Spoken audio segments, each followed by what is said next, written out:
What's up, folks? The Sportsbook Killer UFC Seattle recaps. Oh man, this was a heck of a fight card. We had a few robberies. We had some rough ones, so let's just get right to it.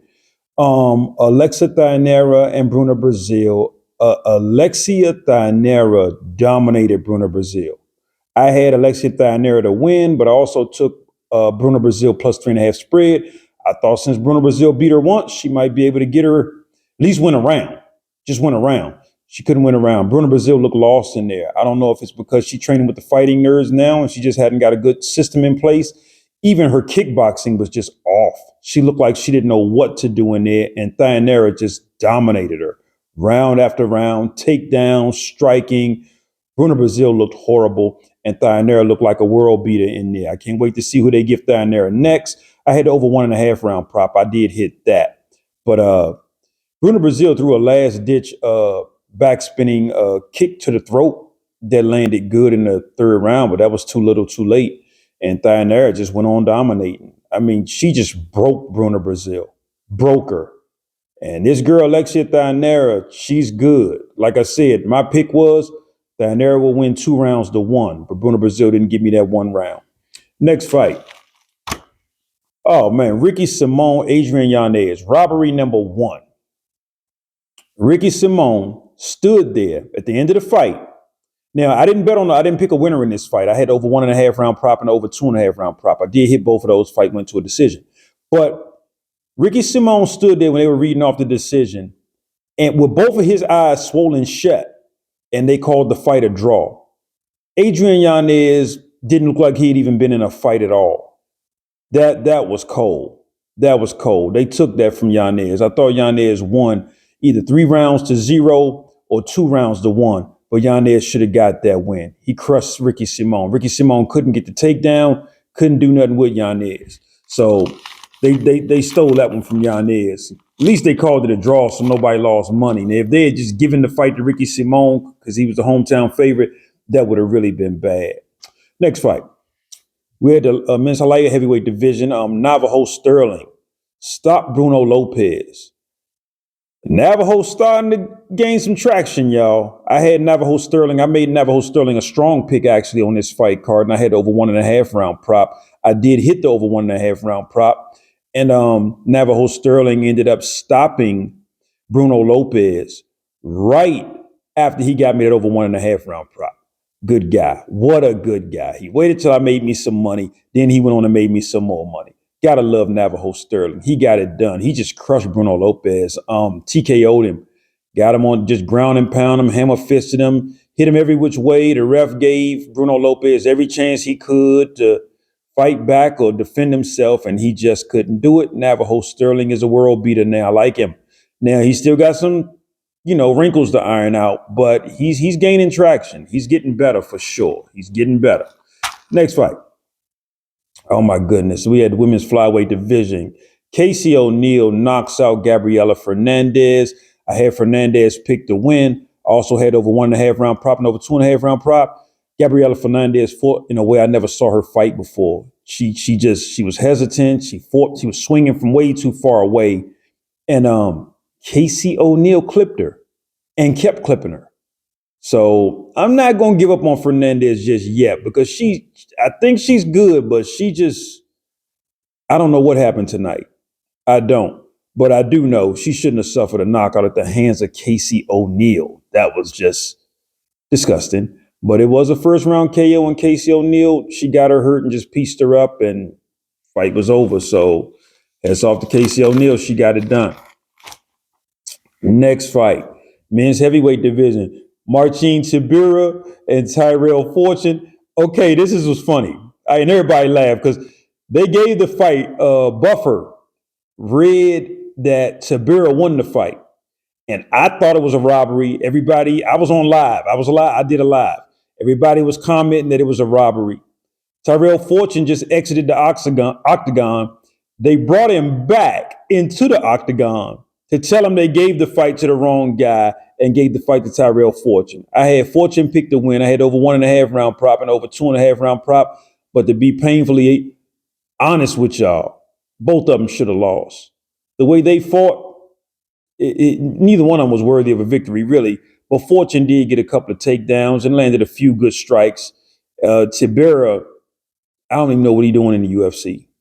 That the way he fought was bad, and I guess both of them guys will probably get cut in maybe the next fight or so. But they're just not. That fight was horrible, the whole fight. But I'm glad they gave it to the rightful winner, because if anybody was to win, it would have been Fortune, because he did get a few takedowns there. And like I said, over 1.5 and over 2.5 round props. Next fight. This was a disaster. Men's lightweight division. Lance Gibson Jr. knocked out Chase Hooper. I actually made Chase Hooper a strong pick. Thought he'd get a takedown. I thought he'd get a submission. What he got was an elbow to the jaw, a kick to the face, and knocked out. That's what he got. Chase Hooper, he shouldn't do MMA. Grappling tournaments, maybe that's more his thing. I had Chase Hooper to win and also had the under 2.5 round prop. I did hit the under 2.5 round prop though, but I missed on the Chase Hooper winning thing. Lance Gibson Jr. just shattered Hooper's jaw. Hooper got a serious glass jaw, and he shouldn't be in there getting hit. He's skinny as a rail, and when he gets hit on the chin good, it's over. I mean, Gibson landed a good elbow that pretty much was the end of it right there, but then he kicked him in the face, and Hooper was like lost. And after that, he got a little bit more ground and pound in, and finally the ref stopped it. But Lance Gibson Jr. is looking real good. I knew he was dangerous, but I thought Hooper would score a takedown, maybe get a rear naked choke. But wasn't the case in this one. Next fight. Oh, Lord. Lord have mercy. Men's lightweight division. Tofiq Musayev beats Ignacio Bahamondes.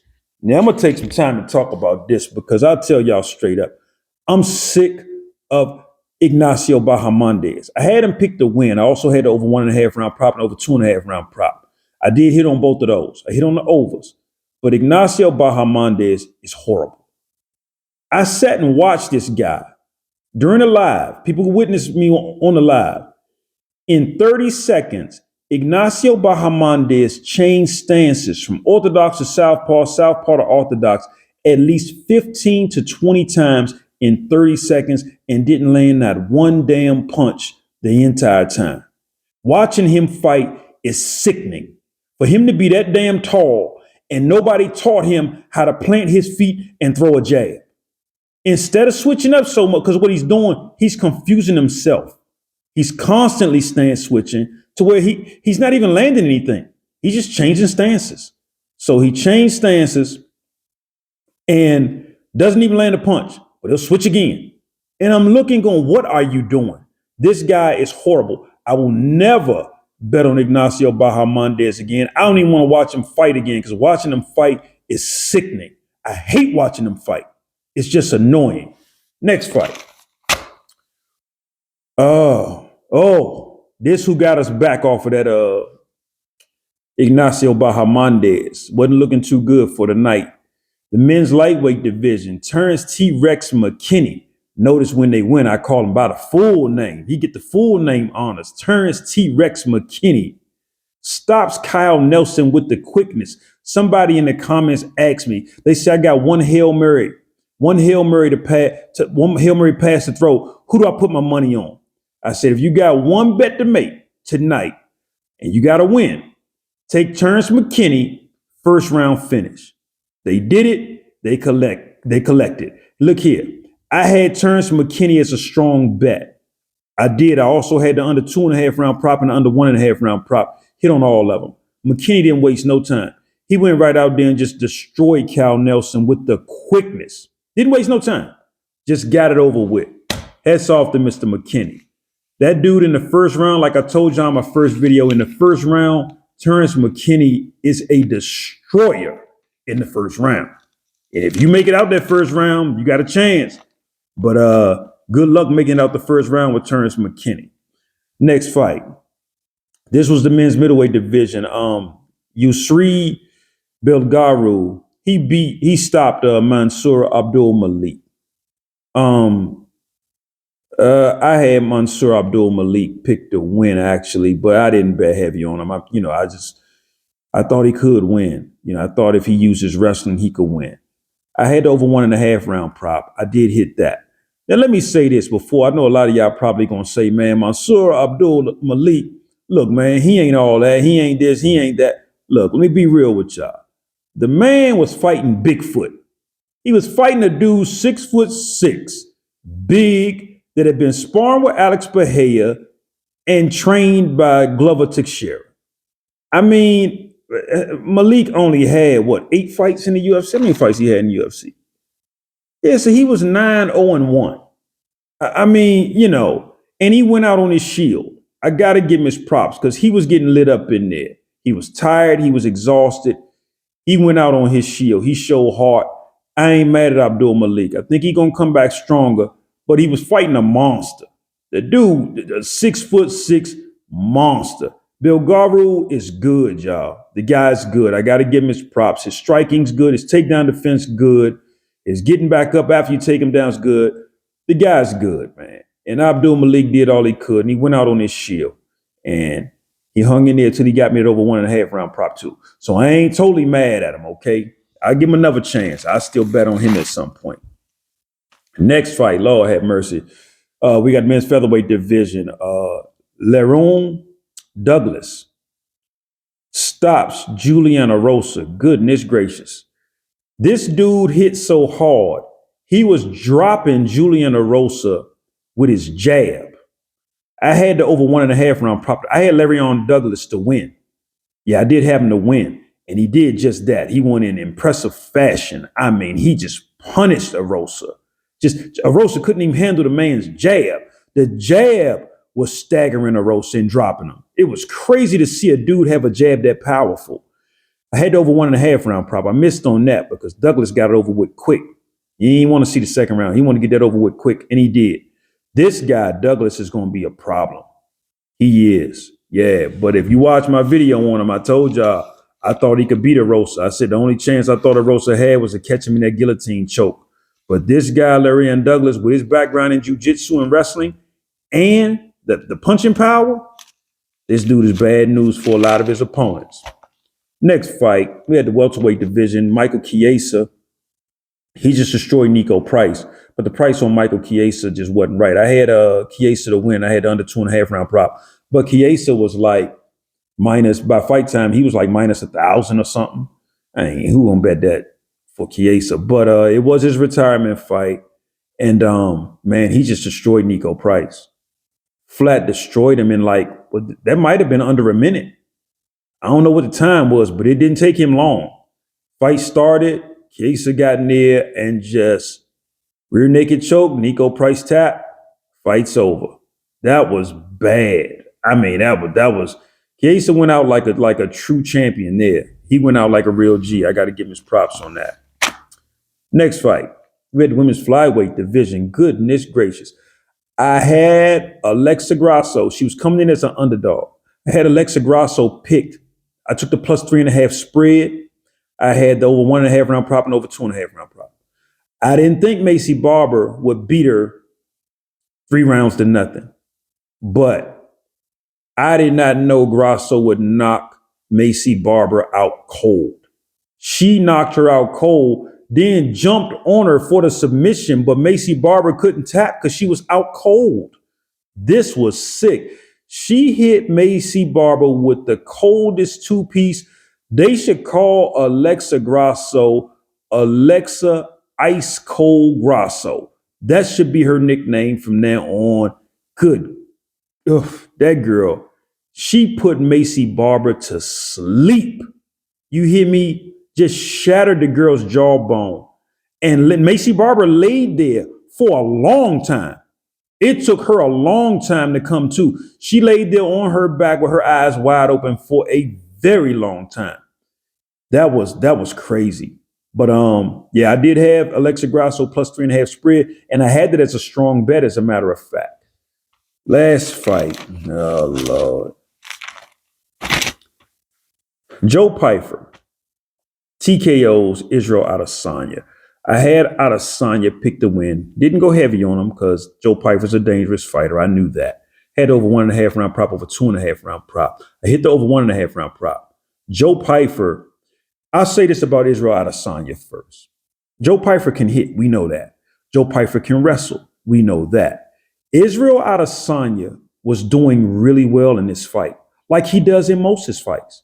He was doing really well. He was leg kicked Joe Pyfer. Joe Pyfer was limping, wasn't moving right on that leg. He was on his way to just piecing up Joe Pyfer if he had kept doing what he was doing. I don't know what happened or what made him decide, okay, I'm just going to stand toe-to-toe with Joe Pyfer now. The only chance Pyfer had, he gave it to him. And Pyfer got it over and done with. And I think Izzy, to be honest, Izzy don't want to do this no more. He's saying he wants to, but I don't think he wants to. It got to be something in you. And sometimes a fighter loses that little fire that burns in him. And it's just the way he fought. He started out looking real good. And then he just looked like he just quit. You know, not to take anything away from Joe Pyfer. Joe Pyfer fought well. But the way Izzy was kicking him in that leg and he was starting to move slow and limp on that leg. I mean, all he had to do was keep doing the same thing. Stay away from him and do what he had been doing. I don't know, why would you voluntarily lose the fight? But anyway, hats off to Joe Pyfer. He got it done. He's a good dude. I like Joe Pyfer. But I just thought Israel Adesanya, if he had continued doing what he was doing, he would have been just fine. But hey, that was the fight card, y'all. We had some good times on my live today, and I hope y'all made some money. I posted up some parlays. My strong bets, I was 3-1, and I think I haven't added up yet, but I believe my strong prop bets, I was 7-3. Let me just double check, but I think I was 7-3 on my strong prop bets. Let me double check with y'all. Hold on.